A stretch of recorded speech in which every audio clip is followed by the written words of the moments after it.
आओ सुनाऊं कहानी। लाइक शेयर सब्सक्राइब कमेंट करना ना भूलें। ये कहानी है 90 के दशक के दिनों की, जब हमारे समाज की मानसिकता आज से बहुत अलग और पिछड़ी हुई थी। सावित्री के पिता रामलाल की एक दुकान है, उसकी माँ चंद्रा एक गृहिणी है। सावित्री की दो बहनें हैं जिनमें वह सबसे छोटी है और तीनों में 2-2 साल का अंतर है। सावित्री मध्यवर्गीय परिवार से है। उसके पिता वैसे तो रूढ़िवादी विचारों के नहीं हैं, पर कुछ बातों में उस समय के समाज की मानसिकता के साथ हैं। उन्होंने अपनी तीनों बेटियों को अपनी हैसियत के अनुसार सभी सुविधाएं दी हैं।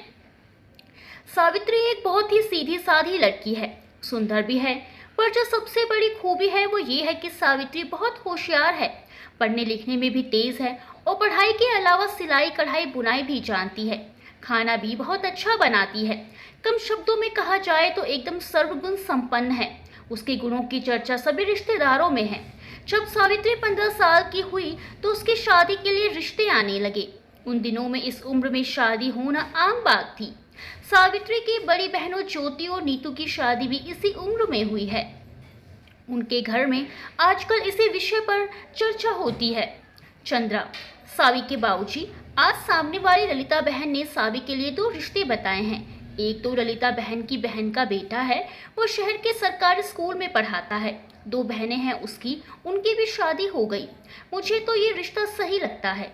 रामलाल, सुनने में तो सही लगता है। और दूसरा रिश्ता? चंद्रा जी, वो नीतू की ससुराल के पास के गांव के जमींदार का बेटा है। उसकी कपड़ों की दुकान है बहुत बड़ी, पर ज्यादा पढ़ा लिखा नहीं है। हमारी सावी की तरह 10वीं कक्षा तक पढ़ाई की है बस। माँ बाप है और एक भाई है 7-8 साल छोटा। रामलाल, ये रिश्ता भी बढ़िया है, थोड़ा सोच कर। ऐसा कर, तू ललिता बहन जी से कह दे कि वो पहले इसे रिश्ते की बात चला कर देखे।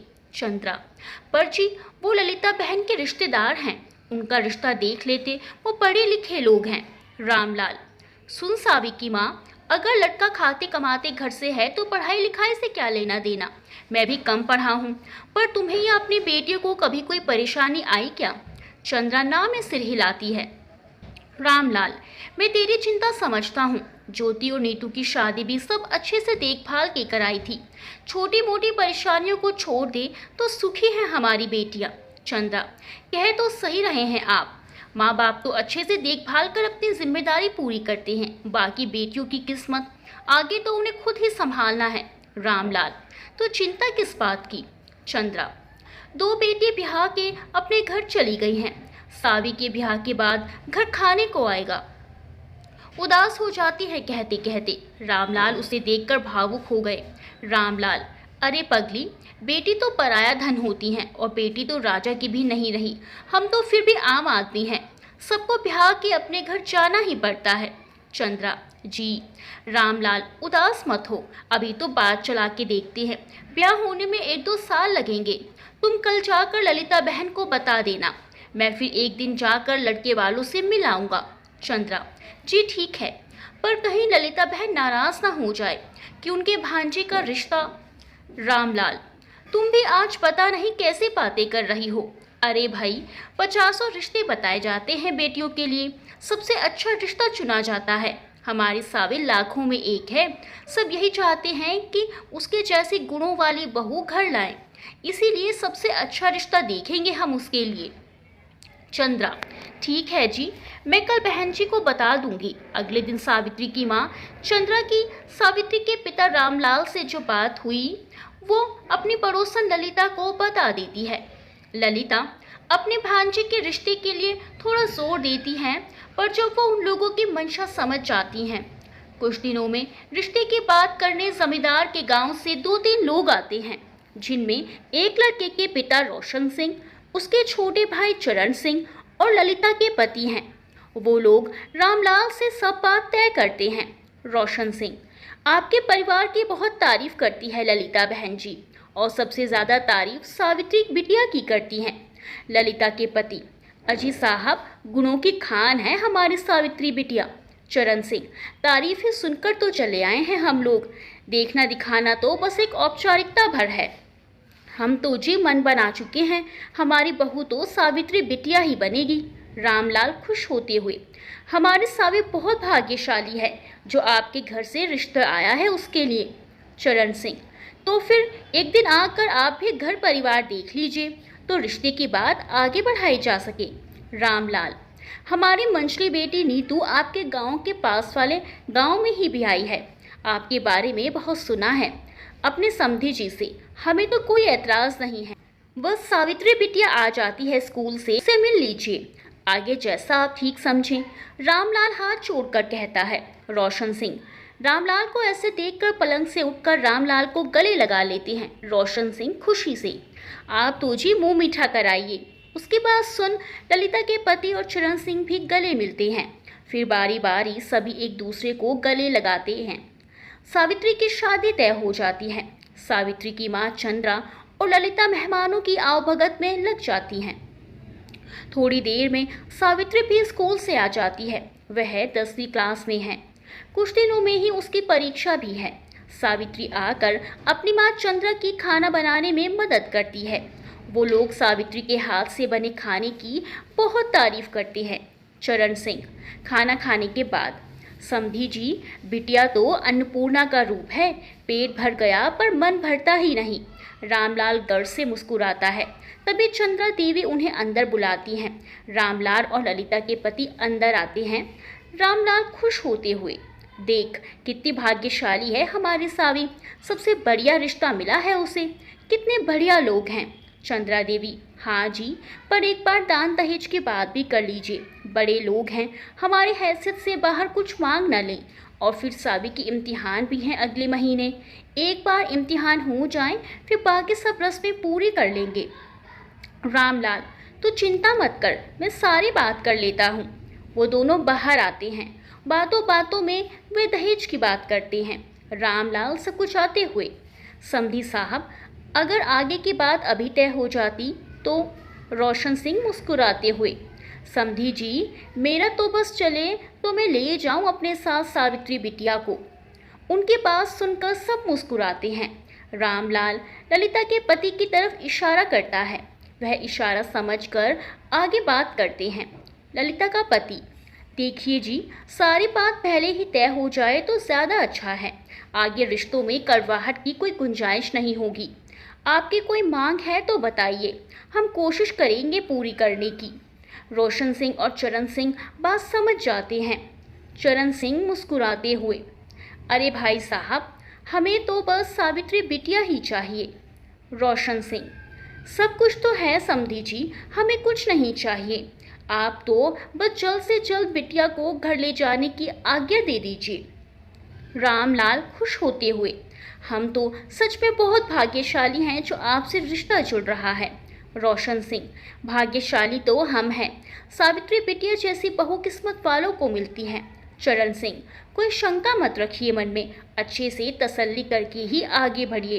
रामलाल, ऐसा कहकर शर्मिंदा मत कीजिए, आप तो आदेश दें बस।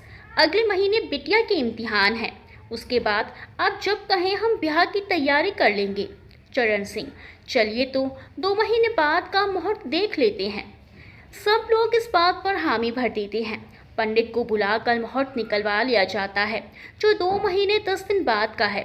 सावित्री की शादी की तैयारियां शुरू हो जाती हैं। देखते देखते 2 महीने बीत गए। बस कुछ दिनों में ही सावित्री की शादी होने वाली है। रिश्तेदार आने शुरू हो गए। सावित्री की दोनों बहनें भी कुछ दिन पहले ही आ गई। तयशुदा दिन सावित्री की शादी रोशन सिंह के बेटे विवेक से हो जाती है। सावित्री अपने ससुराल जाती है। ससुराल में सब बहुत खुश हैं। कुछ दिनों तक शादी की रस्में चलती हैं और रिश्तेदार भी रहते हैं।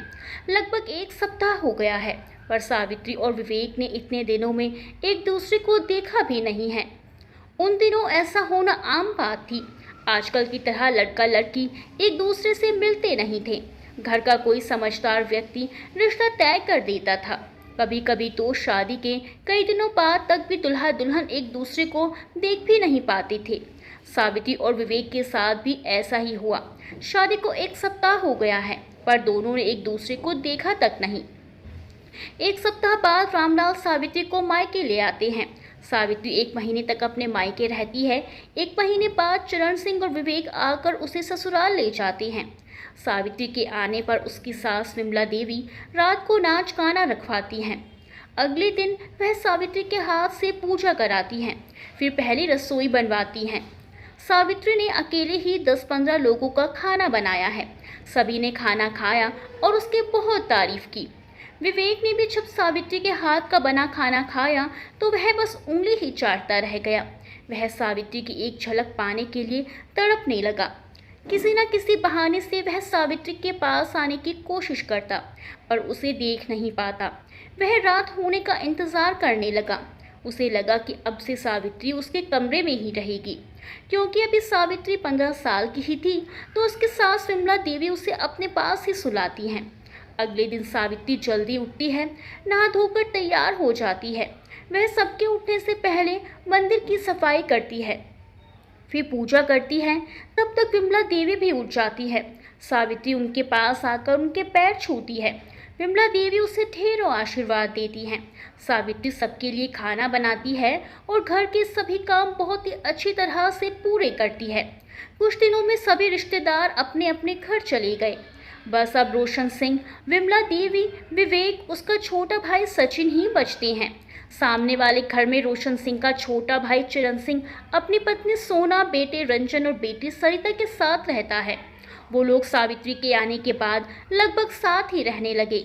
सरिता तो सारा दिन अपनी भाभी से चिपकी रहती। सरिता और सावित्री हम उम्र हैं तो दोनों की बहुत पड़ती है। घर का हर काम दोनों साथ मिलकर करती हैं। सावित्री घर में सबके कपड़े खुद ही सिलने लगी। साथ ही साथ वह कपड़ों पर कढ़ाई से डिज़ाइन भी बना देती। उसने विवेक के लिए भी एक शर्ट बनाई।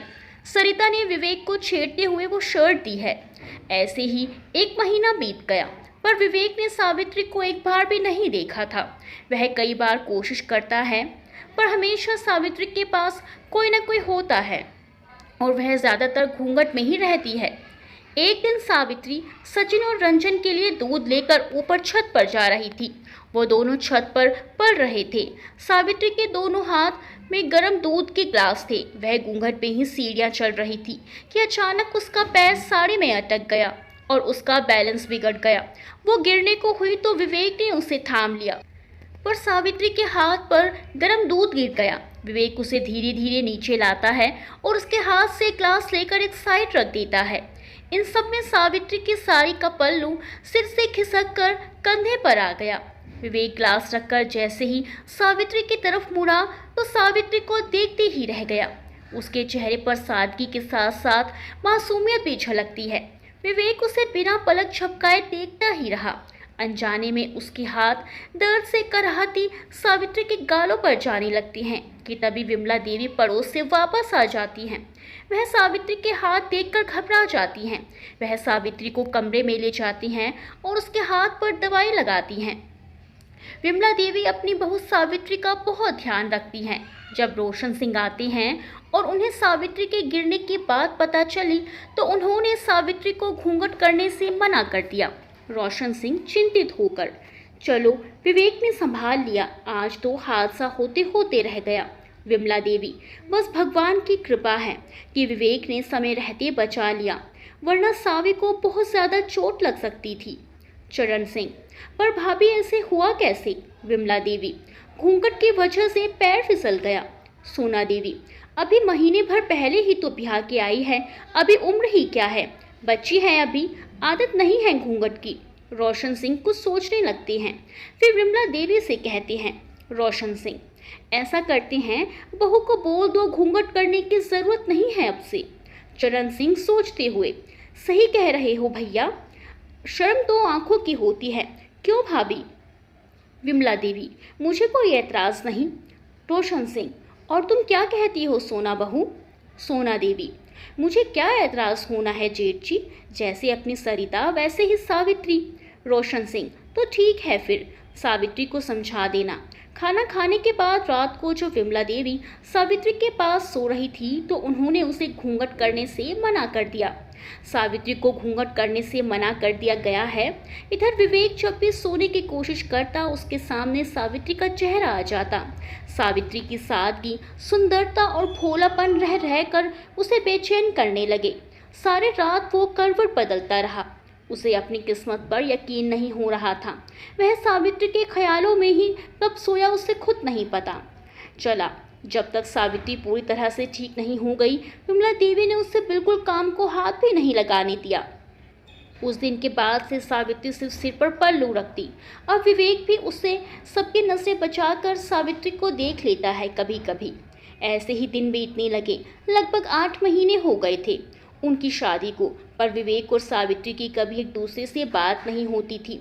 कुछ काम होता तो वो सरिता, रंजन या सचिन में से कोई एक कर देता था। जैसे ही सर्दी शुरू होने वाली थी, सावित्री सबके लिए स्वेटर बुनने लगी। उसने विवेक के लिए भी स्वेटर बुनी। उसने सरिता को विवेक को स्वेटर देने को कहा। सरिता सावित्री को छत पर बने कमरे में ले गई। वहां विवेक बैठा अपनी दुकान का हिसाब कर रहा था। सरिता ने उसे पुकारा और सावित्री को लगभग धक्का देते हुए अंदर भेजा। सरिता बाहर से ही अभी वापस आ रही हूँ, तब तक खांसते हुए चली जाती है। विवेक सावित्री को देखता है और उसे देखते ही रह गया। फिर थोड़ा संभल कर विवेक बहुत प्यार से, बोलो सावित्री। घबराहट में जी वो स्वेटर, वो आगे बोल नहीं पाई। विवेक उसके पास आने लगता है और वो कांपने लगती है। विवेक, मैं क्या कोई भूत हूँ जो तुम इतना डर रही हो? सावित्री नहीं में सिर हिलाती है। विवेक, तो बोलो क्या कहना है? सावित्री, स्वेटर देनी थी। विवेक मुस्कुराते हुए, हूँ तो मैं बहुत भाग्यशाली जो तुम मेरी पत्नी हो। सावित्री स्वेटर विवेक की तरफ करती है। विवेक उसे पकड़ता है और सावित्री के हाथ से उसका हाथ टच हो जाता है। सावित्री सहर उठी और एकदम से वहां से भागकर नीचे चली गई। सावित्री खुद ही खुद में शर्माने लगी। सरिता ने उसे बहुत छेड़ा और वह शर्म से लाल हो गई। इधर विवेक भी बेचैन है। उसे सावित्री का चेहरा याद आ रहा है बार बार। यह उन दोनों की पहली मुलाकात थी। एक दूसरे को गलती से ही सही पर पहली बार छुआ था। दोनों पूरी रात सो नहीं पाए। अगले दिन सावित्री हमेशा की तरह सुबह जल्दी उठी थी। विवेक भी जल्दी उठ गया था। सावित्री नहाकर अपने कपड़े सुखाने छत पर गई तो विवेक उठ चुका था। वह सावित्री के पीछे आकर खड़ा हुआ। सावित्री पलटी और एकदम से वहां से जाने लगी। विवेक ने उसका हाथ पकड़ लिया। दोनों को अलग एहसास हुआ। सावित्री सहर जाती थी विवेक के आसपास होने भर से। विवेक हाथ पकड़कर, तुम रोज इतनी ही जल्दी उठती हो? सावित्री हाँ में सर हिलाती है और झटके से हाथ छुड़ाकर वहां से भाग जाती है। वह नीचे आकर अपने रोजमर्रा के कामों में लग जाती है। धीरे धीरे दिन बीतने लगते हैं। सावित्री और विवेक कभी कभी एक दूसरे को देख लेते थे नजरें बचाकर। कभी कभी आते जाते उनके हाथ टच हो जाते थे। कभी कभी विवेक जानबूझकर भी ऐसा कर देता था। उनकी शादी को साल भर से ज्यादा समय हो गया। इतने समय में सावित्री अपने ससुराल में सबकी खास हो गई थी। उसके सास ससुर उसे बहुत लाड करते थे। गांव में सब उसके गुणों की तारीफ करते नहीं थकते थे। सावित्री अब 17 साल की होने वाली थी। अब विमला देवी कभी कभी सावित्री और विवेक को एक साथ मेले वगैरह में भेजने लगी थी, पर उनके साथ सरिता, रंजन या सचिन भी रहते थे। धीरे धीरे दोनों एक दूसरे से थोड़ा सामान्य होने लगे थे। हालांकि दोनों में ज्यादा बातें नहीं होती थी। विवेक जब भी कुछ पूछता वह गर्दन हिलाकर हाँ या ना में जवाब दे देती थी। इन दिनों सरिता की भी शादी हो गई। सरिता उसके लिए ननद से ज्यादा सहेली थी। उसकी शादी के बाद सावित्री उसे याद करके उदास रहने लगी, क्योंकि पूरे दिन सावित्री की सरिता के साथ हंसी खुशी गुजरती है। घर में विमला देवी से उसका उदास रहना अच्छा नहीं लगा। विमला देवी ने उसे कुछ दिनों के लिए मायके भेज दिया। मायके में कुछ दिनों में सावित्री सामान्य रहने लगी। करीब 20 दिन वहां रहने के बाद सावित्री विवेक के साथ वापस अपने ससुराल आ गई। बाकी दिनों की तरह ही सब काम खत्म करके सावित्री अपने सास के कमरे में सोने के लिए जाने लगी तो विमला देवी ने उसे छत पर सोने भेज दिया और अब से वहीं सोने को कहा। सावित्री जैसे जैसे सीढ़ियां चढ़ने लगी उसके मन में हलचल बढ़ने लगी। उसने जैसे ही दरवाजा खटखटाया विवेक चौंक गया। उसे इस बारे में कुछ नहीं पता था। विवेक ने दरवाजा खोला और सामने खड़ी सावित्री को देखकर हैरान भी हुआ और खुश भी। सावित्री अंदर आई और पानी का जग रख दिया और चुपचाप पलंग पर बैठ गई। विवेक भी उसके पास आकर बैठ गया। सावित्री नीचे देखते हुए, माँ ने कहा है कि आज से छत पर ही सोना है। विवेक मजाक करते हुए, चलो माँ को अब जाकर अपने बेटे का ख्याल तो आया, वरना जब से बहू की आई है वो तो अपने बेटे को भूल ही गई। सावित्री खूंटते हुए एकदम से बोल जाती है, क्यों? माँ ने ऐसा कौन सी नाइंसाफी कर दी तुम्हारे साथ, मतलब आपके साथ? विवेक उसका हाथ पकड़कर कहता है, तुम ही बुलाया करो, अपना सा लगता है। विवेक मुस्कुराते हुए, पता है मैं कभी कभी सोचता हूँ कि मैं कितना भाग्यशाली हूँ। तुमने आते ही सबको ऐसे अपना बना लिया जैसे तुम हमेशा से यहीं रहती हो। सब कुछ संभाल लिया है। माँ तो एक दिन नहीं रह सकती तुम्हारे बिना। बाबूजी को जब तक तुम दिखाई ना देती उनकी सुबह नहीं होती। और सचिन माँ से ज़्यादा तुम्हें पुकारता है सारा दिन। तुम मायके चली गई थी तो किसी का मन नहीं लग रहा था। सावित्री मुस्कुराते हुए, और तुम्हारा? विवेक मुस्कुराते हुए, मेरा मन तो कहीं भी नहीं लगता। सावित्री, क्यों? विवेक मुस्कुराते हुए, माँ तो कहती है तुम बहुत समझदार हो, तो तुम ही नहीं समझ में आता, क्यों? विवेक सावित्री की तरफ देखता है तो वह उसकी बात सुनकर शर्मा जाती है। विवेक प्यार से, अब मेरा मन भी लगने लगेगा, तुम जो आ गई हो। सावित्री और शर्मा गई। दोनों बहुत देर तक बातें करते रहे। आज सही मायने में उनकी शादीशुदा जिंदगी की शुरुआत हुई थी। सावित्री ने अपनी गृहस्थी को बहुत ही अच्छी तरह संभाल लिया था। हर छोटी से छोटी चीज के बारे में उसकी राय पूछी जाती है। विवेक अपनी पत्नी को देखकर फूले नहीं समाता। दिन बीतने लगे। कुछ दिनों बाद एक बार घर के सभी सदस्य रिश्तेदारी में किसी शादी में गए हुए थे। सरिता अपनी ससुराल से आई हुई थी। सावित्री और सरिता दोनों अकेले ही थे। सावित्री कुछ काम कर रही थी कि अचानक उसके पेट में दर्द होने लगा। सरिता कुछ कर पाती उससे पहले ही सावित्री को ब्लीडिंग शुरू हो गई। सरिता जल्दी से जाकर गांव के अस्पताल की नर्स को बुलाकर ले आई। नर्स ने सब चेक किया और बताया कि सावित्री का मिसकैरेज हो गया। सावित्री अभी 17 साल की ही हुई थी। ना उसे इस बात की जानकारी थी, ना ही उसका शरीर अभी पूरी तरह से मां बनने के लिए तैयार हुआ था। उन दिनों ऐसा होना बहुत ही नॉर्मल बात थी। छोटी उम्र में शादी और फिर ऐसा होना आम सी बात थी। नर्स ने सावित्री को फर्स्ट एड दी और दवाई देकर चली गई। सुबह जब सब लोग शादी से वापस आए तो उन्हें इस बारे में पता चला। सबको बहुत अफसोस हुआ और सावित्री की चिंता भी। विमला देवी ने सावित्री का बहुत ज़्यादा ध्यान रखा इन दिनों। अब वह छोटी से छोटी बात का ध्यान रखने लगी। उन्होंने सावित्री को सारी चीज़ें अच्छी तरह समझा दी ताकि अगली बार ऐसा कुछ नहीं हो। कुछ दिनों में सब नॉर्मल हो गया। सावित्री की जिंदगी वापस वैसे ही चलने लगी जैसे पहले चल रही थी। अब वह पक्की गृहिणी बन गई है। उसके गुणों के कारण वह सबकी चहेती बन गई थी। उसका पति विवेक भी उससे खुश रहता है। देखते ही देखते 10 साल गुजर गए। इन 10 सालों में सावित्री अपने ससुराल में पूरी तरह रम गई। सुबह उठने से लेकर रात को सोने तक एक एक काम वह खुद करती है। वह अपनी सास को कोई काम नहीं करने देती है। अब दुकान, जमींदारी और बाकी सब काम विवेक ही संभालता है। सचिन पास ही के शहर में गया है और फिर वहीं एक ऑफिस में टाइपिस्ट की जॉब करने लगा। वह कभी सप्ताह में, कभी महीने में 1-2 बार ही घर आता।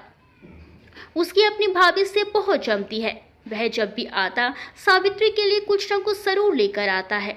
दोनों घंटों तक शहर के रहन सहन की बातें करते रहते।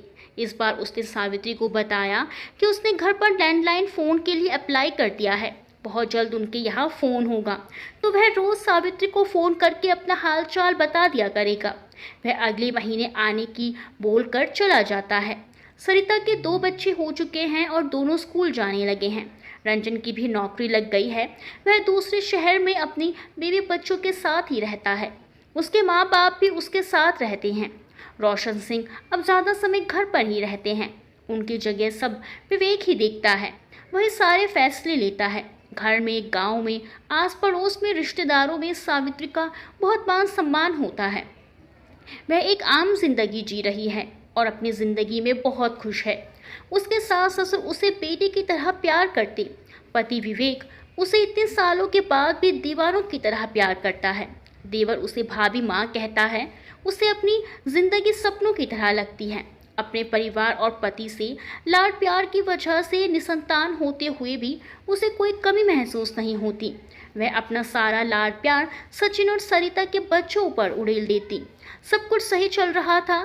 सावित्री के मायके में किसी की शादी थी। वह कुछ दिनों के लिए चली गई। कुछ दिनों में विवेक उसे वापस ले आया। जब वह ससुराल आई तो यहाँ भी शादी जैसा माहौल था। सावित्री को लगा सचिन के लिए रिश्ता तय हो गया है। उसकी उम्र भी हो गई है। वह बहुत खुश होती है। वह पूरे जोर शोर से शादी की तैयारियों में जुट गई। उसने अपने हाथ से सबके लिए लड्डू बनाए, सबके लिए कपड़े उपहार लेकर आई। उसने आने वाली दुल्हन के लिए भी कपड़े और गहने बड़े चाव से खरीदे। उसकी सास ससुर और पड़ोस की औरतें उसे ऐसा करते देख बहुत हैरान हो रहे थे। पड़ोस की एक महिला ने उससे दबी जुबान में पूछा भी, उसे आने वाली दुल्हन से जलन नहीं हो रही? उसने इस बात को हंसी में टाल कर कह दिया कि उसे तो वो अपनी छोटी बहन बनाकर रखेगी और उसके सारे नाज नखरे उठाएगी। इस बात को सुनकर सब और ज़्यादा हैरान हुए। किसी ने इसके बाद कुछ नहीं कहा, ना ही पूछा। पर 2-4 दिन में सचिन भी आ गया। सचिन सावित्री को शादी की तैयारियों में इस तरह व्यस्त और खुश देखकर बहुत हैरान हुआ। साथ ही वह सावित्री से नाराज भी था। सावित्री से कटा कटा रहता। सावित्री को उसके बर्ताव में यह बदलाव महसूस तो हुआ, पर उसे लगा कि वह शर्म की वजह से ऐसा कर रहा है और काम की व्यस्तता में वह सब भूल गई। अगले दिन लगन समारोह था। वह जल्दी उठकर सब काम निपटा चुकी थी। उसने पूरे घर को फूलों से सजाया, द्वार पर रंगोली बनाई, शगुन में देने वाले सामान को अच्छी तरह जांच परख कर बैग में रखा, गहने और बाकी सामान को भी अच्छी तरह संभाल कर रख दिया। बहुत जो रिश्तेदार आने वाले हैं उनके बैठने और खाने पीने की व्यवस्था की और सब काम कर वो विवेक के पास जाकर उसकी चाय लेकर पहुंची। विवेक अभी भी सोया हुआ था। उसे देखकर सावित्री चाय टेबल पर रख उसके पास बैठती है। सावित्री बालों में हाथ फेरते हुए, उठ जाओ, 8 बज रहे हैं सुबह के, और देखो सूरज सिर पर आ गया है और तुम अभी भी सोए हो। विवेक, मेरा सूरज तो अभी निकला है। सावित्री उसकी बात पर शर्माते हुए हंसती है।